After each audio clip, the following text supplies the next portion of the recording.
नमस्कार, आप देख रहे हैं राजधानी लाइव और आपके साथ मैं हूं निशा रौतेला। तो चलिए राजधानी लाइव की शुरुआत करते हैं राजधानी की इस बड़ी खबर के साथ। तो आपको बता दें कि दिल्ली के उप मुख्यमंत्री मनीष सिसोदिया ने विधानसभा में चल रहे हंगामेदार सत्र के बीच बीजेपी के राष्ट्रीय अध्यक्ष जेपी नड्डा और प्रधानमंत्री नरेंद्र मोदी से 3 सवालों का जवाब मांगा है। उन्होंने कहा कि मैंने आज तक हर सवाल का जवाब दिया है, बीजेपी इन तीनों सवालों का जवाब दे। आखिर खाने पीने की चीजों पर जीएसटी क्यों लगाया गया?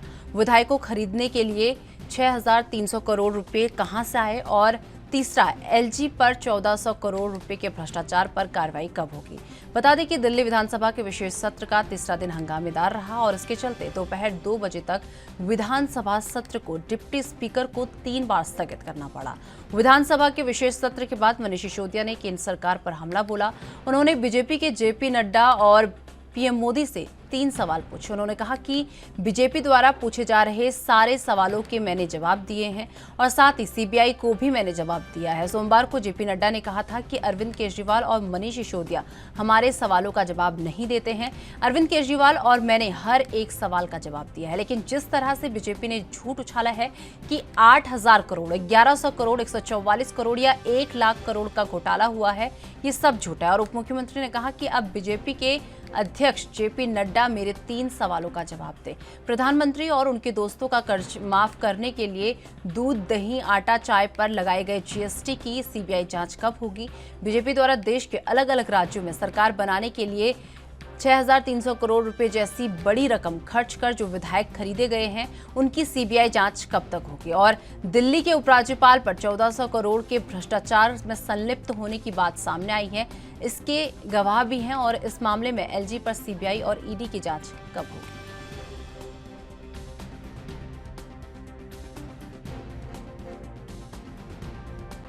मेरे घर पे सीबीआई की रेड की गई थी। तो जन्माष्टमी के दिन जब सीबीआई की रेड की गई थी तो उस दिन मेरे घर से मेरी पत्नी के लॉकर की चाबी ले गए थे, जिसका लॉकर यहाँ है। तो आज सीबीआई उस लॉकर को खोलने आई थी, उसकी जांच करने आई थी। उन्होंने हमें भी बुलाया था। लॉकर में भी जैसे मेरे घर में कुछ नहीं मिला, वैसे ही लॉकर में भी कुछ नहीं निकला। मुश्किल से 70-80 हजार रुपए के कुछ बच्चों के, कुछ मेरी पत्नी के ज्वेलरी वगैरह कुछ इस तरह की चीजें हैं। मुझे बहुत खुशी है इस बात की कि प्रधानमंत्री जी ने मेरे घर पे रेड करा दी। प्रधानमंत्री जी ने मेरे घर की पूरी छानबीन करा के, तलाशी करा दी, वहां से भी कुछ नहीं निकला। आज प्रधानमंत्री जी ने सीबीआई भेज के मेरे लॉकर की जांच भी करा ली, उसमें से भी कुछ नहीं निकला। यही इस बात का सबूत है कि आज प्रधानमंत्री जी की सारी जांच में मैं और मेरा परिवार पाक साफ निकले हैं। प्रधानमंत्री जी की पूरी सारी जांच में एकदम क्लीन चिट है। कहीं कुछ ऐसा चीज नहीं है जिसको ये कह सके ये क्यों है, ये क्या है, ये कैसे है। कहीं एक पैसे का क्वेश्चनेबल कुछ नहीं है। तो मुझे अपनी सच्चाई पे भरोसा है, मुझे ईश्वर पे भरोसा है कि सच्चाई का साथ देके कोई दिक्कत नहीं होगी। सीबीआई ने आज भी, जैसे मैंने पहले भी कहा था, सीबीआई के सभी ऑफिसर्स ने आज बहुत अच्छे से व्यवहार किया मेरे साथ, मेरे परिवार के साथ में, और हमने भी पूरा कोऑपरेट किया। मैं जानता हूँ ये भी लोग अनऑफिशियली तो मानते हैं कि सब संतुष्ट हैं, कुछ नहीं है, लेकिन कहीं ना कहीं इनके ऊपर भी दबाव है कि भाई कुछ भी निकालो, कुछ भी करो, लेकिन 2-3 महीने के लिए तो इसको जेल में डालो। प्रधानमंत्री जी का ऊपर से बहुत दबाव है इस बात के लिए कि किसी तरह से मनीष सिसोदिया को 2-3 महीने के लिए जेल में डालो। तो वो ये करेंगे किसी समय पे आने पे, वो इनकी अपनी राजनीति को है। लेकिन मुझे खुशी है कि आज सीबीआई जांच में मुझे पूरी तरह से क्लीन चिट है। मेरे घर से कुछ नहीं निकला, मेरे लॉकर से कुछ नहीं निकला, और कोई एक पैसे का लेन देन नहीं, कोई एक पैसे की हेराफेरी नहीं। इस खबर पर अधिक जानकारी के लिए हमारे साथ हमारे संवाददाता राजीव तिवारी हमारे साथ जुड़ चुके हैं। राजीव, कल जिस तरीके से विधानसभा का विशेष सत्र बुलाया गया था और उस दौरान मनीष सिसोदिया ने ये कहा कि हमने बीजेपी के सारे सवालों के जवाब दिए हैं, और लेकिन अब बारी पीएम मोदी और जेपी नड्डा की है कि जो 3 घोटाले उनके द्वारा किए गए हैं, उनके द्वारा वो 3 घोटाले किए गए हैं, वो उनका जवाब दें।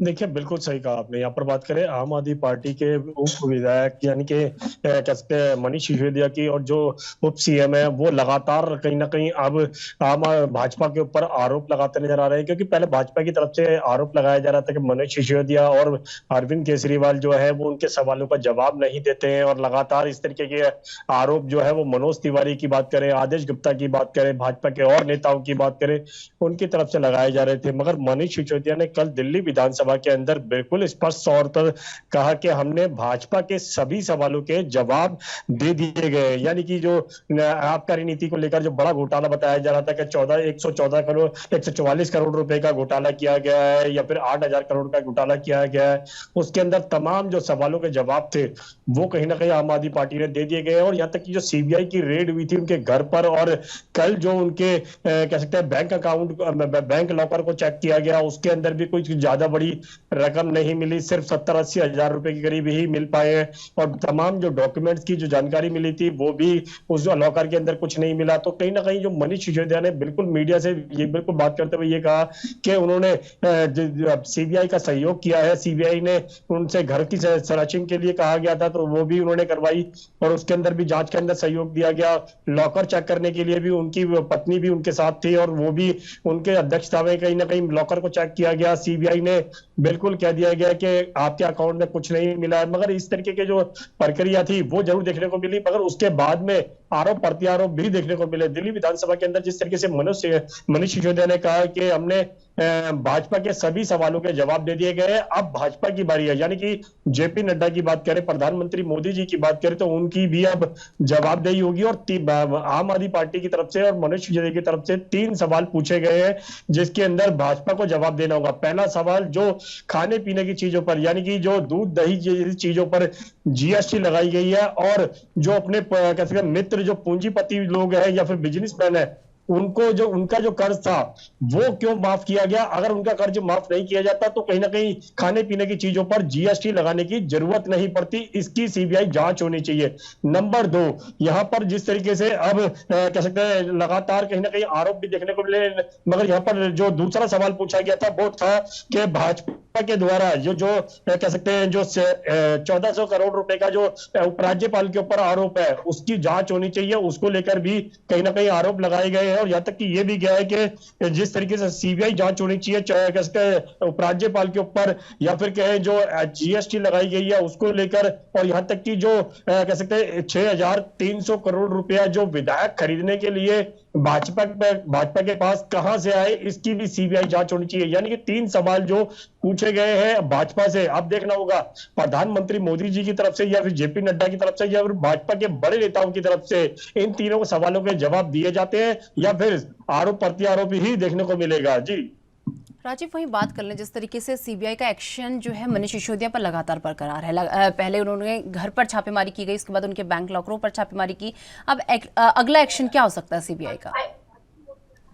देखिए, बिल्कुल सही कहा आपने। यहाँ पर बात करें मनीष सिसोदिया के जिस तरीके से घर की चेकिंग हुई, सीबीआई ने पूरी रेड की, यहाँ तक कि उनका मोबाइल जो था वो भी सीबीआई के कस्टडी के अंदर है, लैपटॉप जो था वो भी सीबीआई के कस्टडी के अंदर है, कंप्यूटर की बात करें वो भी सीबीआई के कस्टडी के अंदर है, और यहाँ तक कि जो मनीष सिसोदिया की जो मेल अकाउंट है वो भी आप सीबीआई के कस्टडी के अंदर है। मगर जिस तरीके से बैंक लॉकर को चेक किया गया कल, और ये भी बुलाए, उनको पहले ही जानकारी दे दी गई थी कि आप आइए, हम आपका बैंक अकाउंट जो है या फिर बैंक लॉकर जो है वो चेक करेंगे।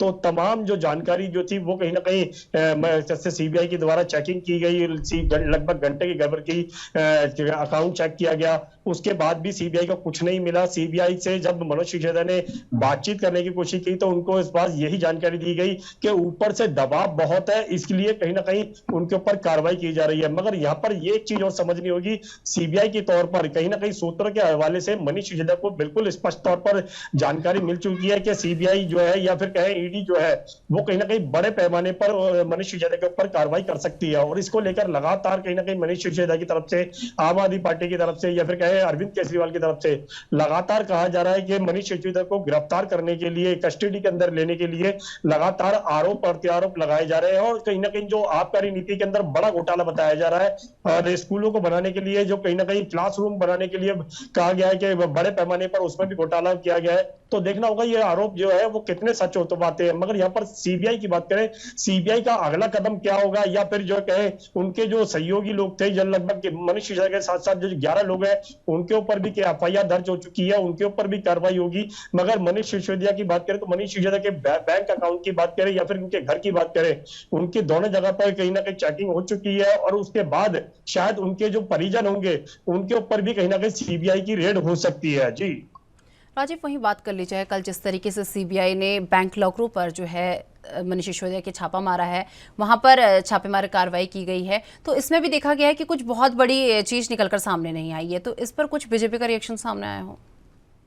देखिए, बिल्कुल सही कहा आपने। यहाँ पर बात करें, जब bank account, bank locker check किया गया तो पंजाब नेशनल बैंक को वहां पर बुलाया गया था, यानी कि बैंक के अधिकारी भी मौजूद थे, मनीष सिसोदिया भी मौजूद थी और उनकी जो पत्नी थी वो भी मौजूद थी। उनकी अध्यक्षता में ये सारी चीज कार्रवाई की गई, लगभग घंटे भर का समय लगा। मगर बैंक लॉकर की बात करें तो बैंक लॉकर से कुछ भी ऐसा कोई खास डॉक्यूमेंट या फिर कहे बहुत बड़ी रकम वो नहीं मिली। सिर्फ 70 से 80 हजार रुपए के करीब जो तो कैश था वो मिला, और उसके बाद में कुछ छोटे मोटे जो कैसे जेवर, कैसे गोल्ड की जो चीजें थी वो मिली। मगर बहुत बड़ी जितनी उम्मीद बताई जा रही थी कि सीबीआई के सूत्रों के हवाले से कि बहुत बड़ी रकम हो सकती है या फिर बड़े बड़े डॉक्यूमेंट्स होते हैं, वो ऐसी कोई भी जानकारी सीबीआई को नहीं मिली। मगर यहाँ पर मनीष सिसोदिया जिस तरीके से स्पष्ट कर रहे हैं कि सीबीआई के ऊपर बहुत ज्यादा दबाव दिया हुआ केंद्र सरकार ने और जांच एजेंसियों का कहीं ना कहीं इस्तेमाल किया जा रहा है, और मनीष सिसोदिया को गिरफ्तार करने के लिए लगातार इस तरीके की कार्रवाई की जा रही है। मगर सीबीआई की तरफ से अभी भी कहते हैं मनीष सिसोदिया को गिरफ्तार करने के लिए ऐसा कोई भी जानकारी नहीं दी गई है। मगर यहाँ पर एक चीज और समझनी होगी, सीबीआई की कस्टडी जो है वो कहीं ना कहीं, यानी सीबीआई का जो शिकंजा है वो जरूर मनीष सिसोदिया के ऊपर कसता हुआ नजर आ रहा है। शायद मनीष सिसोदिया के बाद में कुछ और लोग भी हो सकते हैं जिनके ऊपर सीबीआई या फिर कहे ईडी की कस्टडी या फिर कहे शिकंजा जो है वो कसता हुआ नजर आएगा। जी चलिए राजीव, बहुत बहुत धन्यवाद हमारे साथ जुड़ने के लिए और ये तमाम जानकारी हमारे साथ साझा करने के लिए। तो आपको बता दें कि उत्तर प्रदेश की योगी आदित्यनाथ सरकार में भूपेंद्र सिंह चौधरी के प्रदेश अध्यक्ष बनने के बाद योगी मंत्रिमंडल के विस्तार की कवायद अब अंदर खाने में शुरू हो गई है, और भाजपा सरकार से लेकर संगठन तक मंत्रिमंडल विस्तार कर कई चेहरों को समायोजित करने की सुगबुगाहट सुनाई दे रही है। वर्तमान समय में 5 नए चेहरों को मंत्रिमंडल में समायोजित किया जा सकता है, और इसको लेकर बीजेपी नेतृत्व जाति समीकरण के साथ साथ सामाजिक समीकरणों को ध्यान में रखते हुए इसका विस्तार करेगी, और मंत्रिमंडल का विस्तार आने वाले कुछ समय में हो सकता है। आपको बता दें, भारतीय जनता पार्टी से जुड़े सूत्र बता रहे हैं कि भूपेंद्र सिंह चौधरी के प्रदेश अध्यक्ष बनने के बाद अब पंचायती राज विभाग में किसी को समायोजित किया जा सकता है। भूपेंद्र सिंह चौधरी ने पंचायती राज मंत्री पद से अपना त्यागपत्र भी दे दिया है। सूत्रों का कहना है कि पंचायती राज विभाग की जिम्मेदारी योगी सरकार के किसी वरिष्ठ मंत्री को दी जा सकती है। ग्राम्य विकास विभाग की जिम्मेदारी संभाल रहे उप मुख्यमंत्री केशव प्रसाद मौर्य को भी विभाग दिया जा सकता है, और पंचायती राज विभाग ग्राम्य विकास विभाग को मिलाकर एक नया मंत्रालय बनाए जाने की भी सुगबुगाहट सुनाई दे रही है। चर्चा ये भी है कि केशव प्रसाद मौर्य का कद बढ़ाया जा सकता है, और सूत्रों के मुताबिक आपको बता दें, जब तक मंत्रिमंडल का विस्तार नहीं होगा या किसी अन्य मंत्री को पंचायती राज विभाग की जिम्मेदारी नहीं दी जाएगी, तब तक मुख्यमंत्री योगी आदित्यनाथ अपने पास ही विभाग रख सकते हैं।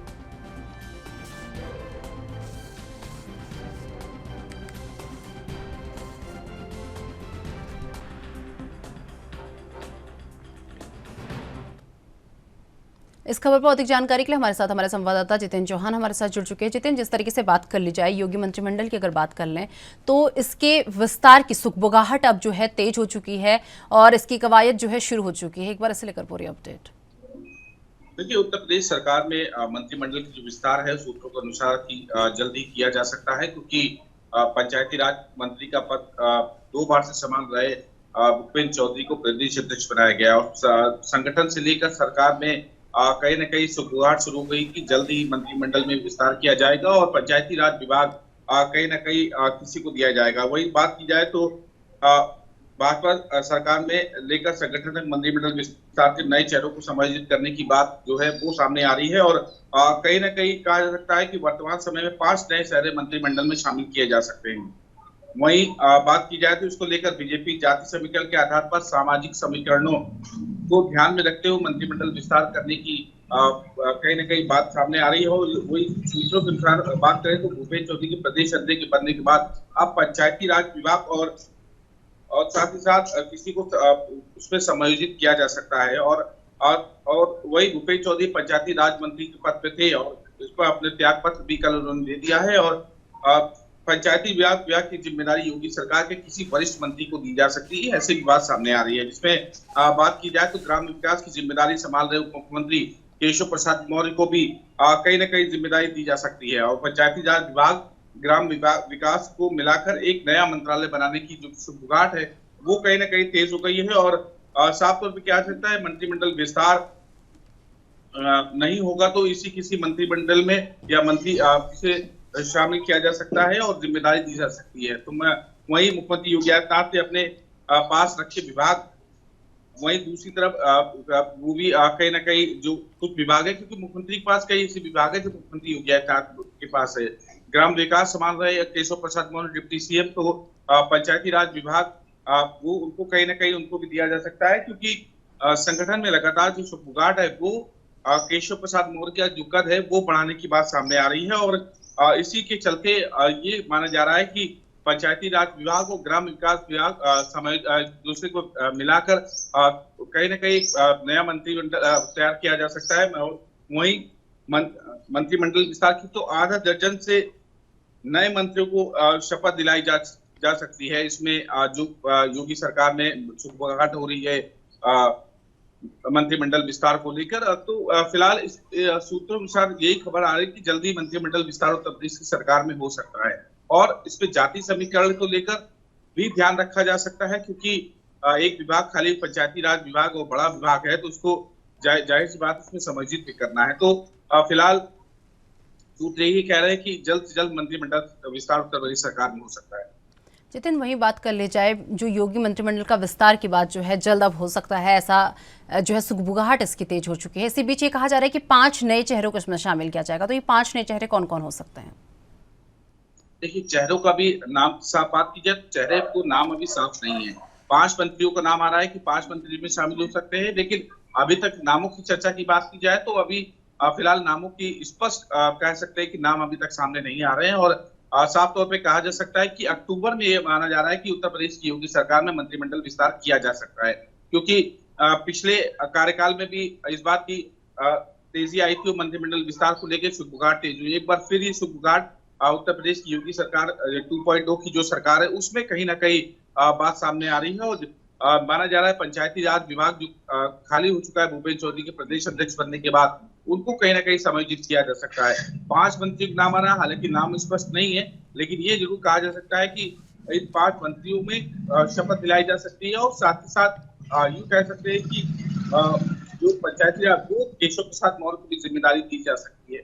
तो कुल मिलाकर कहा जा सकता है कि उत्तर प्रदेश की योगी सरकार में एक बार फिर जो मंत्रिमंडल विस्तार की सुगबुगाहट है वो तेज हो गई है। और बात की जाए तो उसमें पंचायती राज मंत्री प्रदेश अध्यक्ष बनने और त्यागपत्र देने के बाद लगभग 51 मंत्री बचे हैं, जिसमें मुख्यमंत्री 2 मुख्यमंत्री 18 कैबिनेट, वहीं 14 मंत्री स्वतंत्र प्रभार, 20 राज्य मंत्री, 56 मंत्रियों को मंडल का स्थान दिया गया है। तो ऐसे में 5 मंत्रियों का स्थान पूरी तरह से खाली है और 60 मंत्री बनाए जा सकते हैं। तो कुल मिला के ये माना जाए कि 5 से 6 मंत्री ऐसे हैं जिसमें मंत्रिमंडल विस्तार अगर उत्तर प्रदेश सरकार में होता है तो उत्तर प्रदेश सरकार में 5 से 6 मंत्री नए मंत्री तो चलिए जितिन, बहुत बहुत धन्यवाद हमारे साथ जुड़ने के लिए और ये तमाम जानकारी हमारे साथ साझा करने के लिए।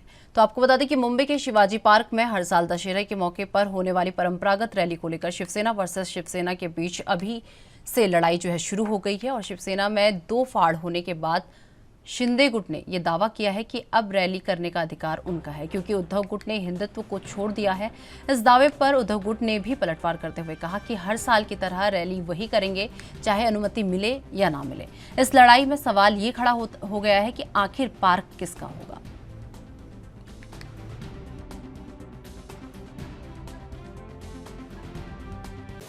एक मिनिट, मला काही जास्त मोठं बोलायचं नाहीये। आपण 2 दिवसापूर्वी पण भेटलो होतो, त्यावेळेला संभाजी ब्रिगेड सोबत आली। आज आपण बघतात संघ परिवारातले लोक या हिंदुत्वाच्या शिवसेनेच्या परिवारात आलेले आहेत। हिंगोली जिल्ह्यातील मातब्बर लोक ही शिवसेनेत प्रवेश करतायत आणि आता रोजच चालू आहे।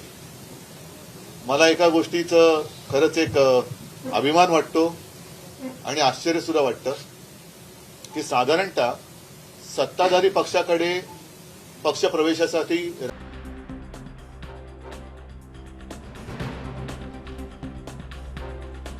तो आपको बता दें कि दशहरे में होने वाली रैली को लेकर अब शिवसेना वर्सेस शिवसेना में तकरार देखने को मिल रही है। और आपको बता दें कि मुंबई के शिवाजी पार्क में हर साल दशहरे के मौके पर होने वाली परंपरागत रैली को लेकर शिवसेना वर्सेस शिवसेना के बीच अभी से लड़ाई शुरू हो गई है। शिवसेना में दो फाड़ होने के बाद शिंदे गुट ने दावा किया है कि अब रैली करने का अधिकार उनका है, क्योंकि उद्धव गुट ने हिंदुत्व को छोड़ दिया है।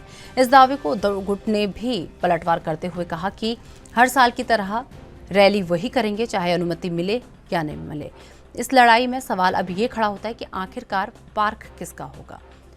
तो आपको बता दें कि मुंबई के शिवाजी पार्क में हर साल दशहरे के मौके पर परंपरागत रैली का आयोजन किया जाता है, लेकिन इस बार इस रैली में एक नया ट्विस्ट सामने आया है। आपको बता दें इस समय इस रैली को लेकर शिवसेना वर्सेस शिवसेना एक दूसरे के आमने सामने हैं, यानी कि उद्धव गुट और शिंदे गुट एक दूसरे के आमने सामने हैं। दोनों में होड़ मची है कि इस रैली का आयोजन वही करेंगे, लेकिन एक तकरार इस बीच देखने को मिल रही है। और आपको बता दें कि शिवसेना में दो फाड़ होने के बाद शिंदे गुट ने यह दावा किया है कि अब रैली करने का अधिकार उनका है, क्योंकि उद्धव गुट ने हिंदुत्व को छोड़ दिया है। और इस दावे पर उद्धव गुट ने भी पलटवार करते हुए कहा कि हर साल की तरह रैली वही करेंगे, चाहे अनुमति मिले या ना मिले। इस लड़ाई में सवाल अब ये खड़ा होता है कि आखिर शिवाजी पार्क जो है वो किसका होगा।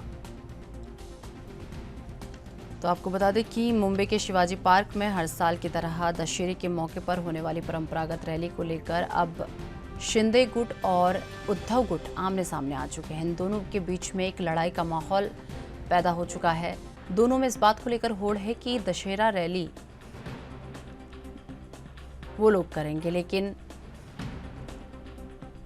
शिवसेना में दो फाड़ होने के बाद से आपको बता दें कि शिंदे गुट ने यह दावा किया है कि अब रैली करने का अधिकार उद्धव गुट को नहीं है, क्योंकि उद्धव गुट ने हिंदुत्व को छोड़ दिया है, इसलिए अब वो रैली करने का अधिकार उनका नहीं है। वहीं आपको अगर उद्धव गुट की बात बता दी जाए तो उद्धव गुट का ये कहना है कि हर साल की तरह रैली वही करेंगे, चाहे अनुमति मिले या ना मिले।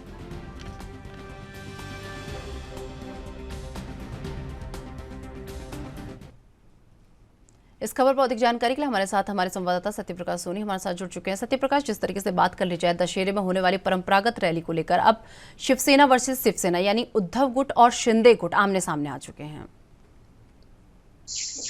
बिल्कुल निशा जी, देखिए महाराष्ट्र में एक बार फिर से उद्धव गुट शिंदे गुट आमने सामने आ चुका है। ऐसे में यह लड़ाई अब आजाद मैदान तक पहुंच गई है, क्योंकि आजाद मैदान में होने वाली शिवसेना की परंपरागत रैली को अब जो है शिंदे गुट जो है रोकने की कोशिश कर रहा है, क्योंकि मुंबई महानगर पालिका का सामने चुनाव है। अब ऐसे में हर नेता कोई भी मौका ऐसा नहीं छोड़ना चाहता है जो जनता से जुड़ा हुआ हो या जनता को संबोधित करने से जुड़ा हुआ हो। तो जाहिर तौर पर एकनाथ शिंदे गुट लगातार दबाव बना रहा है कि अब जो है उद्धव ठाकरे शिवसेना की परंपरागत जो रैली होती थी वह नहीं कर सकेंगे, क्योंकि उद्धव ठाकरे ने हिंदुत्व को छोड़ दिया है। और वहीं बाला साहब ठाकरे के विचार को लेकर चलने वाली एकनाथ शिंदे गुट अब इस पूरे रखती है। लिहाजा एकनाथ शिंदे गुट जो है अब परंपरागत रैली जो है वो संबोधित करेंगे, जबकि उद्धव ठाकरे नहीं करेंगे। इसको लेकर उद्धव ठाकरे ने तत्काल एक प्रेस कॉन्फ्रेंस लिया और उस प्रेस कॉन्फ्रेंस के जरिए उन्होंने बताया कि शिवसेना ही परंपरागत उस रैली को संबोधित करेगी और असली शिवसेना ही हमारे पास है। वहीं सत्यप्रकाश, अगर बात कर ली जाए जिस तरीके से दोनों के बीच में इस रैली को लेकर होड़ मची हुई है, तो दोनों गुटों के द्वारा क्या क्या तैयारी इस रैली को लेकर कर ली गई हैं? देखिए बिल्कुल निशा जी, जैसे ही गणपति बप्पा का आगमन होता है उसके बाद दशहरे की रैली की तैयारियां शुरू हो जाती है। हालांकि शिवसैनिक बड़े पैमाने पर इसकी तैयारियां करते हैं। महाराष्ट्र के कोने कोने से तमाम शिवसैनिक जो है मुंबई पहुंचते हैं, आजाद मैदान पहुंचते हैं। वहां पर अपने जो प्रमुख है उद्धव ठाकरे, उनकी जो है बातें सुनते हैं। इस दौरान शक्ति प्रदर्शन भी किया जाता है, यानी कि आप समझ सकती हैं लाखों की संख्या में शिवसैनिक इकट्ठा होते हैं। अब ऐसे में सवाल यह खड़ा होता है कि इस बार जो एकनाथ शिंदे और उद्धव ठाकरे की शिवसेना है उसमें से कौन रैली करेगा। लेकिन जिस तरह से मुंबई महानगर पालिका और मुंबई पुलिस के ऊपर इस तरह का टाल मटोल किया जा रहा है। ऐसे में मुंबई पुलिस द्वारा इस फैसले को गणपति विसर्जन तक जो टाल दिया गया है, यानी कि गणपति बप्पा जब जाएंगे उसके बाद इस पर फैसला किया जाएगा कि परमिशन किसे दी जाएगी। लेकिन उद्धव ठाकरे ने खुले तौर पर चैलेंज कर दिया है कि बीएमसी पुलिस उन्हें परमिशन दे या ना दे, लेकिन रैली वही करेंगे। वहीं अगर बात कर ली जाए, शिंदे गुट की बात कर ली जाए, तो इस रैली को लेकर शिंदे गुट का क्या कुछ कहना है? देखिए, शिंदे गुट पूरी तैयारी में है। शिंदे गुट को यह मालूम है कि आजाद मैदान में अगर वह रैली को संबोधित करते हैं तो असली शिवसेना को जो दावा ठोक रहे हैं उस दावे में एक मुहर भी लग जाएगी, क्योंकि शिवसेना की यह परंपरा रही है कि दशहरा के मौके पर शिवसेना ही आजाद मैदान में दशहरे की रैली के दौरान इस तरह की रैली करती है। तो जाहिर तौर पर परंपरागत रैली को तोड़ने की पूरी कोशिश एकनाथ शिंदे गुट का है। यही वजह है कि एकनाथ शिंदे गुट मुंबई महानगर पालिका और बीएमसी और पुलिस सब पे यह दबाव बना रहा है कि जब तक उनका आदेश न हो तब तक परमिशन नहीं दिया जाए। यानी कि साफ देखा जा रहा है कि लगातार उद्धव गुट पर प्रेशर बनाया जा रहा है कि उनको जब परमिशन नहीं मिलेगा तो वह रैली नहीं कर सकेंगे। जिस तरीके से सत्यप्रकाश बात कर ली जाए, इस रैली को लेकर घमासान दोनों गुटों के बीच में मचा हुआ है, तो इस बीच जिस तरीके से आदित्य ठाकरे काफी सक्रिय नजर आते हैं, तो उनका कोई रिएक्शन सामने आया हो? देखिए, आदित्य ठाकरे सहित युवा सेना पूरी तैयारी में है कि किस तरह से आजाद मैदान में रैली किया जाएगा। हालांकि सरकार परमिशन दे या न दे उसके लिए भी तैयार है। अब सरकार परमिशन क्यों नहीं देगी यह भी सवाल खड़ा होता है। तो ऐसे में आदित्य ठाकरे का ब्रिगेड पूरी तैयारी में है और आने वाले समय में गणपति उत्सव के बाद पूरी तैयारियां जो है सामने आ जाएंगी और इस पे पर्दा भी उठ जाएगा कि आखिरकार एकनाथ शिंदे गुट या फिर उद्धव गुट आजाद मैदान में रैली को संबोधित करेगा।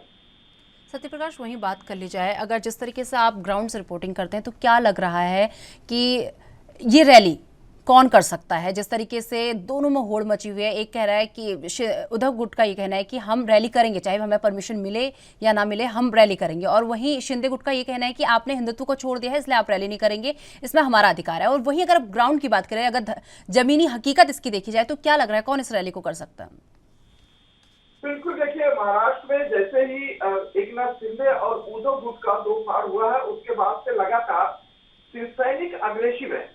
शिवसैनिक यानी कि शिवसेना से जुड़े हुए तमाम लोग जो उद्धव बाला साहब ठाकरे के विचार को मानने वाले लोग, वह आज भी उद्धव ठाकरे के साथ में है। ऐसे में भले ही एकनाथ शिंदे ने विधायकों को तोड़कर एक नया आयाम हासिल किया है, लेकिन इस पूरे मामले में जनता दरबार जो है, जनता दल जो है, वो कहीं कहीं उद्धव ठाकरे के साथ में है। ऐसे में अगर एकनाथ शिंदे यह दावा ठोकती है कि आजाद मैदान में वह रैली करेंगे तो जाहिर तौर पर काफी जो है भगदड़ हो सकती है, काफी जो है मामला खड़ा हो सकता है। इस लिहाज से भी देखा जा रहा है कि उद्धव ठाकरे ही इस पूरे मामले में बीच पड़ेंगे, क्योंकि कार्यकर्ताओं का जो हुजूम है उद्धव ठाकरे के साथ में है, न कि एकनाथ शिंदे के साथ में। चलिए, बहुत बहुत धन्यवाद सत्यप्रकाश हमारे साथ जुड़ने के लिए और ये तमाम जानकारी हमारे साथ साझा करने के लिए।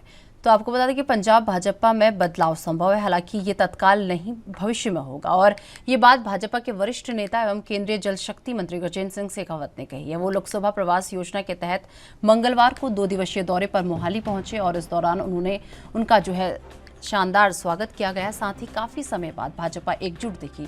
वो पार्टी नेताओं से लेकर उद्योगपतियों तक की नब्ज टटोलेंगे। आपको बता दें कि केंद्रीय मंत्री मंगलवार को सबसे पहले फेज 8 स्थित गुरुद्वारा श्री अंब साहिब में नतमस्तक हुए और उनके साथ ही पूर्व स्वास्थ्य मंत्री बलबीर सिंह सिद्धू की अगुवाई में काफी संख्या में इलाके के पार्षद और पंच और सरपंच पहुंचे। इस दौरान बलबीर सिंह सिद्धू ने डीसी ऑफिस के बाहर संघर्ष पर बैठे रोड संघर्ष कमेटी के सदस्यों से उनकी मुलाकात करवाई। किसानों का कहना था कि 3 महीने से संघर्ष पर चल रहे हैं और लेकिन उनकी कोई सुनवाई नहीं हो रही है। भाजपा के पंजाब प्रभारी और केंद्रीय जल शक्ति मंत्री गजेंद्र सिंह शेखावत श्री आनंदपुर साहिब लोकसभा क्षेत्र के जिला मोहाली में 2 दिन ठहरेंगे। आपको बता दें कि केंद्रीय मंत्री आज लोगों से बातचीत करेंगे और सेंटर की योजनाओं के बारे में लोगों को बताएंगे।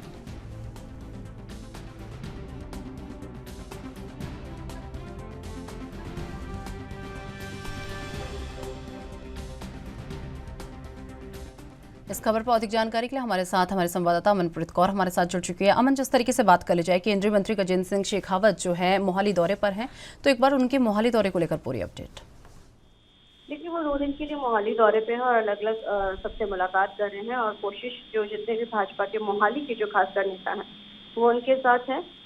जिस तरीके से सर 2024 के चुनाव है तो कहीं ना कहीं सरकार ये कोशिश कर रही है कि अब एक जो मेल जोड़ है वो बढ़ाया जाए और जिस तरीके से कांग्रेस में अब लगातार जितने भी लोग हैं वो छोड़ते जा रहे हैं, तो कहीं ना कहीं ये कोशिश है कि एक मुलाकात का दौर है जो सब अलग अलग मंत्रियों की तरफ से जो लगातार लोगों के साथ किया जा रहा है और वही ये दौरा है। और इसको लेकर आज एक प्रेस कॉन्फ्रेंस को संबोधन करेंगे, इसमें खास तो है लेकिन हाँ सरकार को जरूर आम आदमी पार्टी को और कांग्रेस की जरूर जो है वो नजर आए। अमन, वही बात कर ली जाए जिस तरीके से 2 दिवसीय दौरे पर वो मोहाली में है, तो कल उनका बीत चुका है, तो कल क्या कुछ अहम रहा उनके दौरे को लेकर? कुछ भी खास नहीं, सिर्फ वो गुरुद्वारे में नतमस्तक हुए थे और उसके बाद वो अपने जो ऑफिशियल उनकी मीटिंग है उसमें वो बिजी हो गए थे। और आज भी उनका कुछ खास दौरा तो नहीं है, लेकिन हाँ वो आम जो है अपने वर्कर्स के साथ मुलाकात करेंगे, किस तरीके की समस्याएं उनको आ रही हैं, किस तरीके की चीजें हैं, क्योंकि आम आदमी पार्टी की सरकार है तो जाहिर जिस पार्टी की सरकार होती है उस पार्टी का दबदबा ज्यादा रहता है उस स्टेट के अंदर। तो कहीं ना कहीं वो अपने वर्कर्स से मिलकर पार्टी को कैसे स्ट्रॉन्ग करना है, क्योंकि इसका कार्डर हमेशा स्ट्रॉन्ग कैसे किया जाता है इसके ऊपर ज्यादा जोर दिया जाता है। तो इसी को लेकर ही रिगार्डिंग आज जो मुलाकातों का दौर जो है उनका गजेंद्र शेखावत का चलेगा। चलिए अमन, हमारे साथ जुड़ने के लिए और ये तमाम जानकारी हमारे साथ साझा करने के लिए बहुत बहुत धन्यवाद।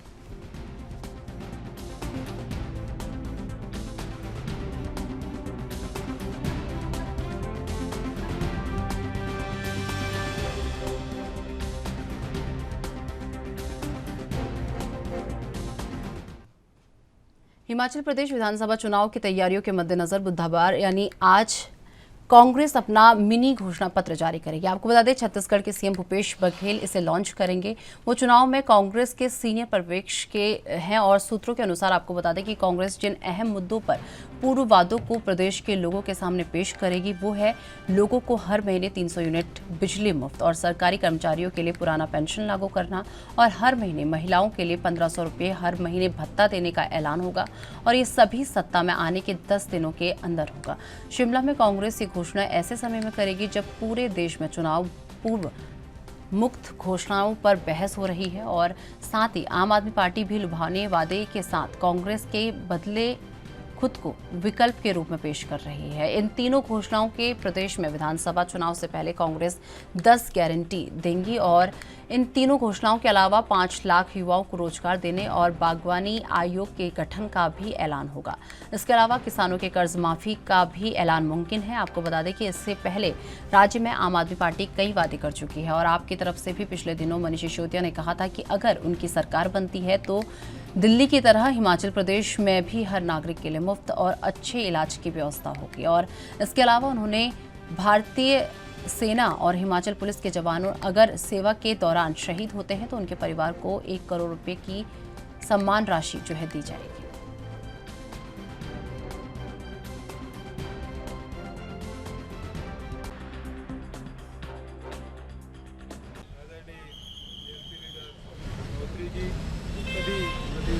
पदाधिकारीगण, सेवा दल के अध्यक्ष और सभी साथियों, आप सब जिस प्रकार से जब से सेवा दल की स्थापना हुई तब से लेकर आज तक के अपने उद्देश्यों को लेकर लगातार काम करते रहे और हमारे राष्ट्रीय नेताओं के निर्देशों का पालन करते रहे।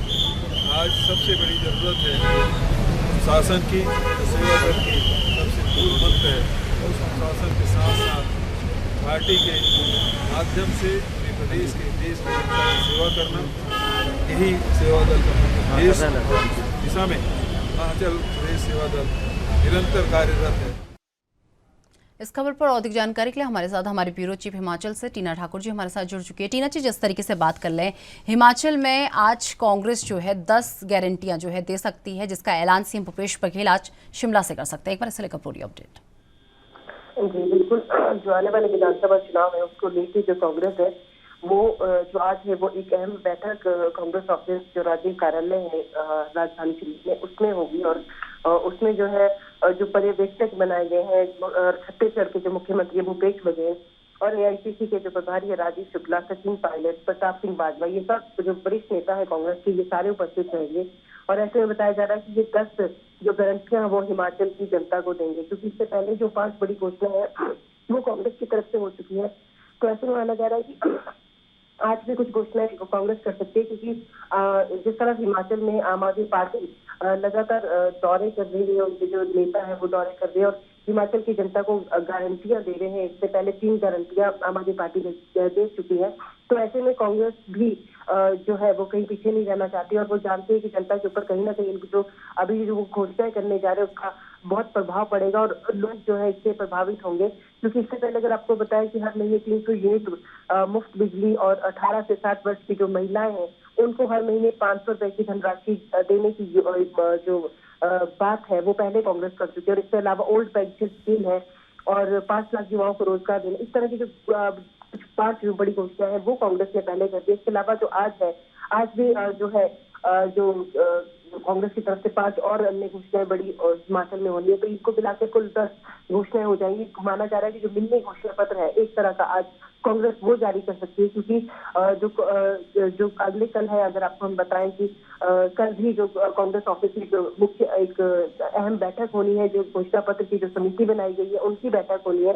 तो ऐसे में माना जा रहा है कि आज की ये जो घोषणा है कांग्रेस की एक बहुत ही जो अहम रहने वाली है, क्योंकि जो जनता है वो इन घोषणाओं को किस तरह से लेती है वो देखने वाली बात होगी। जी टीना जी, वहीं बात कर ली जाए जिस तरीके से आज सीएम भूपेश बघेल जो है शिमला से जो कुछ गारंटियां कांग्रेस ने कही हैं वो गारंटियों की घोषणा यहां पर की जा सकती है। तो ऐसे में क्या सीएम भूपेश बघेल यहां पर प्रदेशवासियों को भी संबोधित कर सकते हैं?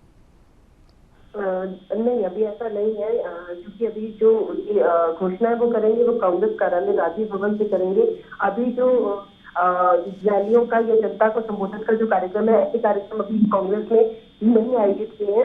प्रदेश अध्यक्ष प्रतिभा सिंह पहले कह चुके हैं कि वो केंद्रीय नेताओं को और जो बड़े वरिष्ठ कांग्रेस के नेता हैं उनको हिमाचल में रैलियों के लिए जनता के बीच जो संबोधन के कार्यक्रम है उनके लिए आमंत्रित कर चुके हैं और जल्द ही सितंबर में जो ये कार्यक्रम है उनका रूपरेखा एक बड़ी बना ली जाएगी। लेकिन ये माना जा सकता है कि जो ये आज की बैठक है वो काफी अहम है, क्योंकि जो कांग्रेस की जो एक रणनीति है आगामी विधानसभा चुनाव को लेकर, वो जो आक्रामक रणनीति है वो आज उसकी जो रूपरेखा है वो पूरी तरह तैयार हो जाएगी। और आप ये मान सकते हैं कि सितंबर के पहले सप्ताह से कांग्रेस एक नए रूप में हिमाचल में दिख सकती है। वो उसी जो रणनीति है अपनी उस पर काम करेगी, क्योंकि जो आज सारे क्षेत्र जो बड़े जो नेता है, वरिष्ठ नेता है कांग्रेस के, वो सारे उपस्थित रहेंगे। और ये जो घोषणाएं हैं जो आज होने वाली है कांग्रेस की तरफ से, उसके बाद जो माना जा रहा है कि कांग्रेस एक बेहतर रूप में हिमाचल में दिखेगी और एक आक्रामक रूप में जो भाजपा की जो सरकार है यहाँ पे उसके ऊपर हमलावर भी दिखेगी और जनता के बीच जनता के जो मुद्दे हैं उनको उठाती भी दिखेगी। जी टीना जी, वही बात कर लें जिस तरीके से सीएम भूपेश बघेल आगामी चुनाव को देखते हुए शिमला पहुंच चुके हैं, तो कितने दिन और जो है सीएम भूपेश बघेल शिमला में रुक सकते हैं? जी देखिए, वो क्योंकि उनको वरिष्ठ पर्यवेक्षक उनको चुनावों का यहाँ पे बनाया गया है, तो ऐसे में उनका लगातार दौरा जारी है। जो आज का टूर प्रोग्राम है उनका वो आज आएंगे और यहाँ पे जो ये एक अहम बैठक है उसमें शिरकत करेंगे और उसके बाद जो है मीडिया से भी रूबरू होंगे, उनको भी बताएंगे किस तरह की घोषणाएं हैं और क्या वो जनता को देने की बात यहाँ कर रहे हैं। उसके अलावा उसके बाद जो है सीएम भूपेश बघेल जो है वापस निकल जाएंगे। हालांकि उनका जो दौरा है वो कह चुके हैं कि वो लगातार आते जाते रहेंगे, क्योंकि वरिष्ठ पर्यवेक्षक और उन्हीं के दिशा निर्देशों पर ये सारे चुनाव लड़े जा रहे हैं, वही एक अहम रणनीति बना रहे हैं। तो उनका जो एक रोल है आगामी विधानसभा चुनाव के लिए हिमाचल के, वो ये बहुत अहम रहने वाला है। तो ऐसे में भूपेश बघेल का जो हिमाचल का दौरा है वो लगातार जारी रहेगा कि आगे।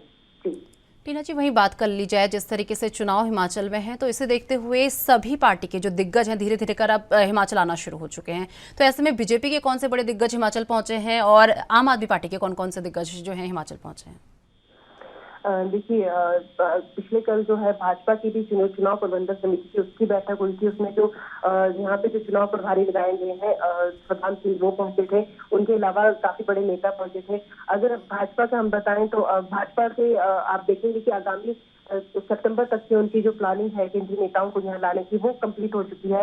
वो उस पर काम कर रहे हैं और कुछ ही दिनों में आप देखेंगे कि शिमला में केंद्रीय मंत्री जो स्मृति ईरानी है, वो भाजपा महिला मोर्चा की जो एक अहम जो सम्मेलन होने जा रहा है उसमें वो शिरकत करेंगी। इसके अलावा प्रधानमंत्री नरेंद्र मोदी का एक अहम दौरा हिमाचल का रहेगा, अमित शाह का एक दौरा रहने वाला है। लेकिन हाँ, उसी तरह से अगर हम आम आदमी पार्टी की बात करें, आज आम आदमी पार्टी के जो डिप्टी सीएम है दिल्ली के मनीष सिसोदिया और भगवंत मान पंजाब के मुख्यमंत्री है, वो हिमाचल पहुंच गए हैं। हिमाचल के वो पालमपुर में आज जो है चौथी जो अहम गारंटी है वो देंगे। माना जा रहा है कि जो महिलाओं जो तीज का जो मौका है, इस मौके पे जो महिलाओं की सुरक्षा की गारंटी एक अहम जो आम आदमी पार्टी के जो मुद्दे में रहती है, वो हिमाचल की महिलाओं को वो आम आदमी पार्टी की तरफ से बड़ी घोषणा हो सकती है, बड़ी गारंटी आज वो देंगे।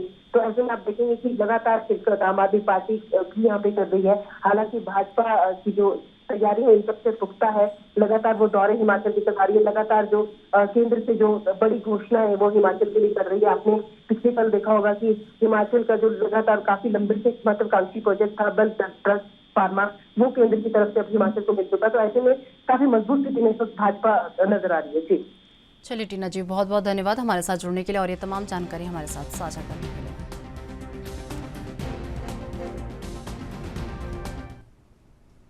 तो चलिए फिलहाल वक्त हो चुका है एक छोटे से ब्रेक का। ब्रेक के बाद फौरन हाजिर होते हैं।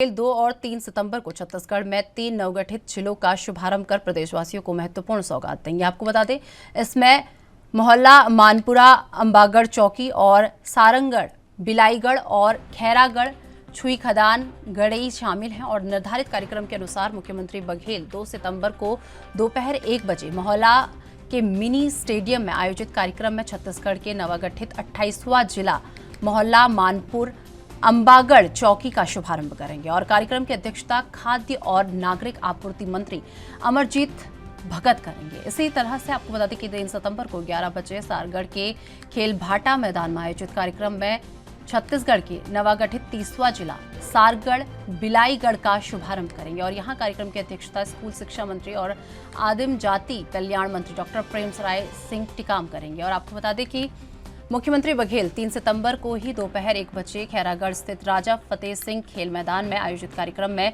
छत्तीसगढ़ के नवगठित 31वां जिला खैरागढ़ छुई खदान गढ़ई का शुभारंभ करेंगे। और आपको बता दें कार्यक्रम की अध्यक्षता खाद्य और नागरिक आपूर्ति मंत्री अमरजीत भगत करेंगे। और नवगठित जिलों के शुभारंभ के अवसर पर मंत्रीगण सहित सांसद, विधायकगण और स्थानीय जनप्रतिनिधि शामिल होंगे।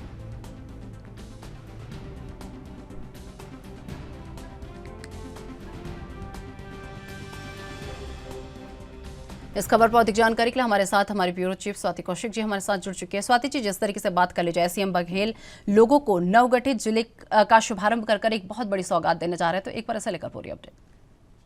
जी निशा, देखिए ये लगातार 2 और 3 तारीख को जो नए जिले बने हैं प्रदेश में उसका शुभारंभ और रोड शो होना है। रोड शो के जरिए ही वहाँ पर जो शुभारंभ का पूरा कार्यक्रम है वो किया जाएगा, तो वहाँ पर कुछ बैठकें भी होनी है। इस कड़ी में पहला जो राज्य है वो पहला जो जिला है वो सारंगढ़ और बिलाईगढ़ है। प्रदेश का 30वां राज्य है। निशा, बता दें कि 3 सितंबर को इसका जो इनॉग्रेशन है वो होना है। तो वहीं 2 सितंबर को 29वां जिला जो है मोहल्ला मानपुर, उसका इनॉग्रेशन जो है वो होना है। अगर हम बात करें सीएम साहब के पूरे ये 3 दिन के कार्यक्रम की, तो आज 31 तारीख है। सीएम साहब यहाँ से शिमला के लिए रवाना हो चुके हैं। हिमाचल प्रदेश के भी वो चुनाव में खासा एक्टिवली पार्टिसिपेट कर रहे हैं, तो वहाँ पर की जो जिम्मेदारियां हैं उसको निभाने के लिए आज वो जा चुके हैं। और कल 1 तारीख को वो रायगढ़ में वापस उनका भेंट मुलाकात कार्यक्रम जो है वो शुरू हो रहा है, तो उसमें भाग लेंगे। भेंट मुलाकात कार्यक्रम में वो लोगों से उनकी समस्याएं जो है वो जानेंगे। कहाँ तक सरकारी योजनाएं जो मिली हैं उनको फलीभूत हुई हैं उसके बारे में वो आम जनता से चर्चा करेंगे। गाँव में लोगों के साथ भेंट मुलाकात करेंगे। उसके बाद अगर 2 तारीख की बात करें तो भेंट मुलाकात कार्यक्रम के बाद 2 सितंबर को वो 2 सितंबर को प्रेस कॉन्फ्रेंस लेने के बाद 2 सितंबर को मोहला मानपुर अम्बागढ़ चौकी, ये जो नया जिला बना है 29वां जिला है वो, जिसकी बात पिछले साल जब वो पिछले साल 15 अगस्त के दिन इसकी माफी चाहूंगी 26 जनवरी के दिन इसकी जो बात है वो सामने आ गई थी, जो भाषण पढ़ा जाता है उसमें। तो अब उसके बाद 30 तारीख की हम बात करें तो 3 तारीख को 30वें जिले सारंगगढ़ बुलाईगढ़ और 10वां जिला खैरागढ़ फुलसरान गंडई का जो है वो शुभारंभ करेंगे। तो 3 तारीख को 30वें और 31वें जिले की रोड शो के द्वारा शुभारंभ किया जाएगा। ये जो तमाम कार्यक्रम है वो सुबह से शाम तक अमूमन चलने की पूरी संभावनाएं जो है वो जताई जा रही है और प्रभारी मंत्री जो है वो यहाँ पर मुख्यमंत्री के साथ जुड़ेंगे। चलिए स्वाति जी, हमारे साथ जुड़ने के लिए और ये तमाम जानकारी साझा करने के लिए बहुत बहुत धन्यवाद।